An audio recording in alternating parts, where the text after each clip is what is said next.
Trasa šodien visiem dalībniekiem ir pilnīgi jaunā vietā. Par to milzīgs paldies Modrim Ženteņam. Atbilstoši ziemai, slidens. Šāds formāts tika izvēlēts ar domu tādu, ka dāmām, junioriem un kids klasei tā trasa vēl ir daudz maz ar saķeri.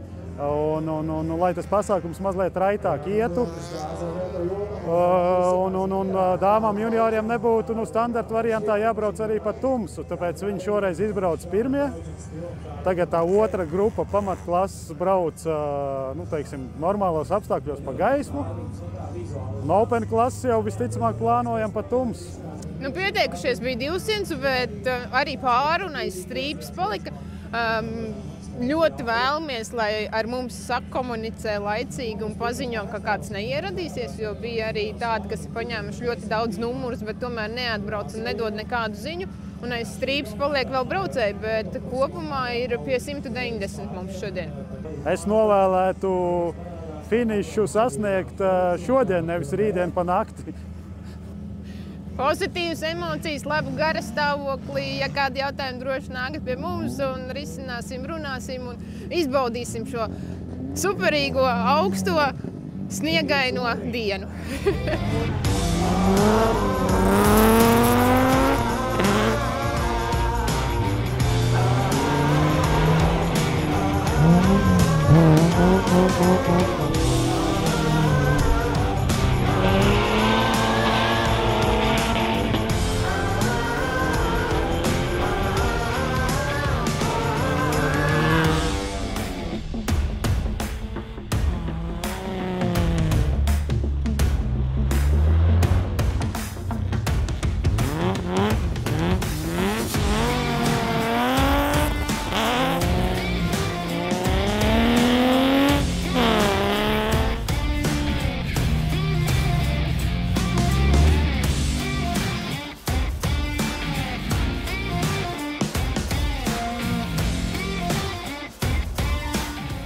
Rodrigo Frāms ar Pietolo pilots.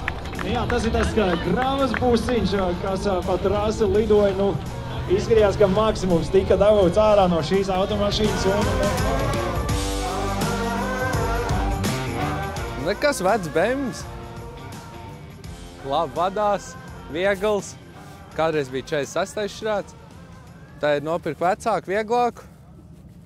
Redzēs, skatīsies. Piedalījies esmu, bet ne ar šito mašīnu. Pašā mašīna taisās.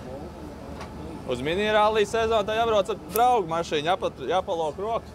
Mazda 3, 2-litrīgais motors, benzīns. It kā 160 zirgi. Kaut kādi 140 varbūt dzīvi tikai palika viena.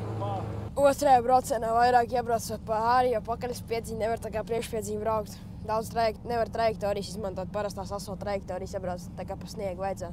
Es nezinu, no sākuma jau neslidēju, bet tā jau viss ir nobraukts sniegs nost, un tā ir gan jau kas slidējis. Jā. Gāja baigi labi, pa lielām gāja baigi augsti man īstenībā kājas salst. Izaicinājumi bija tas, ka, var teikt, pirmo reizi brauc pa ziemu, viens no pirmām reizēm. Un mašīna arī, var teikt, otro reizi brauc ar viņu, vēl neesmu piešāvies līdz galam. Stūres pastiprinātais dažreiz atslēdzas. Gribētu jau kaut ko uzkāpt, uz kādu piedestālu varbūt. Bet redzēs, skatīsies, kā būs.